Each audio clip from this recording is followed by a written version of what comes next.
സിന്ധു നദീതട സംസ്കാരം പഠിക്കുമ്പോൾ മുദ്രകൾ അല്ലെങ്കിൽ സീൽസിന് വളരെ വലിയ പ്രാധാന്യമുണ്ട്.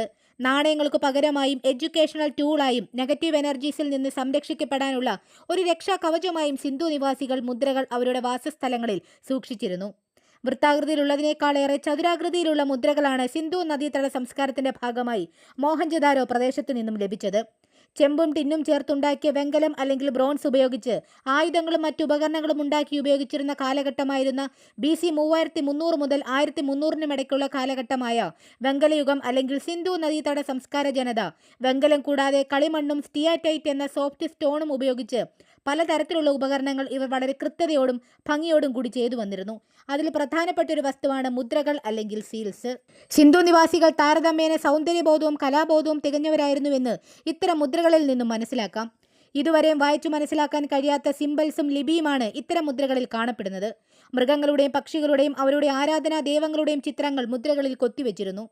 യൂണിക്കോൺ അല്ലെങ്കിൽ ഒറ്റക്കൊമ്പുള്ള ഒരു മൃഗത്തിന്റെ രൂപവും കാള, കാട്ടുപോത്ത്, ആന, കടുവ, സർപ്പം തുടങ്ങിയ മൃഗങ്ങളുടെ രൂപങ്ങളും പാതിയടഞ്ഞ കണ്ണുകളോടെയുള്ള ധ്യാന നിമഗ്നനായിരിക്കുന്ന താടിയുള്ള പുരോഹിതന്റെ രൂപവും ഇവരുടെ പുരുഷ ദൈവമായ ശിവന്റെ ആദ്യ രൂപമായി കണക്കാക്കപ്പെടുന്ന പശുപതിയുടെ രൂപവും ഇത്തരം മുദ്രകളിൽ നിന്നും കാണാൻ കഴിയുന്നു. കളിമണ്ണിൽ ചുട്ടെടുത്തതും സ്റ്റിയാറ്റൈറ്റ് എന്ന മൃദുവായ കല്ലുകൊണ്ട് നിർമ്മിച്ചതും ഗോൾഡ്, ആനക്കൊമ്പ് എന്നിവയിലും നിർമ്മിച്ച മുദ്രകൾ പലയിടത്തായി സിന്ധു നദീതട സംസ്കാരത്തിന്റെ ഭാഗമായി കണ്ടെത്തിയിട്ടുണ്ട്.